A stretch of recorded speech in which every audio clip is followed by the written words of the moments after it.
नमस्कार मित्रांनो, ठरलं तर मगच्या आजच्या भागात आपण बघणार आहोत.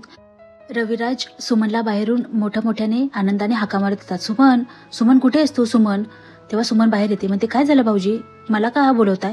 तेव्हा बाहेर आल्यानंतर तिला प्रतिमा दिसते.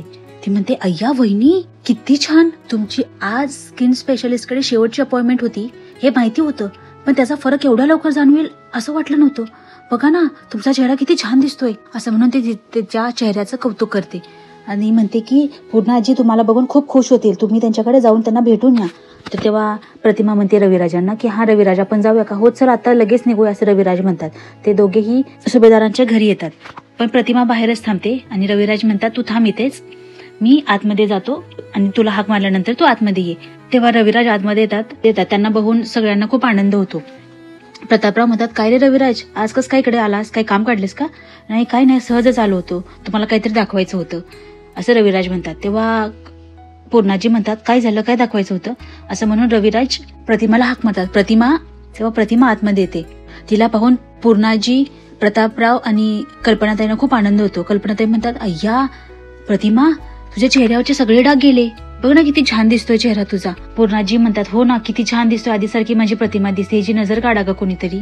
असं म्हटल्यानंतर हे सगळे खूप आनंदात असतात. तेवढ्या सायलीने अर्जुन तिथे येतात. सायलीने प्रतिमाला बघितल्यानंतर तिला खूप आनंद होतो. तिनेही तिच्या चेहऱ्यावरचे डाग गेलेत ही गोष्ट बघितलेली असते. सायली प्रतिमाचा चेहरा हातात घेऊन तो कुरवाळू लागते. ते डाग कुठे गेले, कसे गेले, या सगळ्या इतका सुंदर इमोशनल बॉन्ड दाखवला आहे. दोघी डोळ्यात डोळे घालून काहीतरी एकमेकांशी बोलत आहेत असं खूप छान दाखवलं आहे प्रेक्षकांनो. तेवढ्यात प्रतिमाला तिचा भूतकाळ आठवतो. छोटी तन्वी तिला आई आई म्हणून हाक मारतीये. तेवढ्यात प्रतिमा भानावर येते. म्हणते काय कस? तेव्हा सायली म्हणते काय झालं प्रतिमा त्या? असं म्हटल्यानंतर प्रतिमा भानावर येते. म्हणते तू आता काही म्हणालीस का सायली? सायली म्हणते नाही.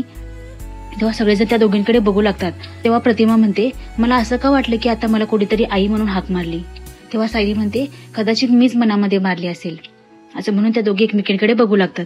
तर सायली आणि प्रतिमाचं हे बॉन्डिंग बघून कोणाला तरी समजून येईल का की सायलीच ही खरी तन्वी आहे, की प्रिया परत काहीतरी नवीन डाव खेळणार आणि त्या दोघींमध्ये ताटातूट करणार. ह्या गोष्टी जाणून घेण्यासाठी पाहत राहा ठरलं तर मग. आजचा व्हिडिओ कसा वाटला हे नक्की सांगा आणि अशाच व्हिडिओसाठी आपल्या चॅनलला सबस्क्राईब नक्की करा. धन्यवाद.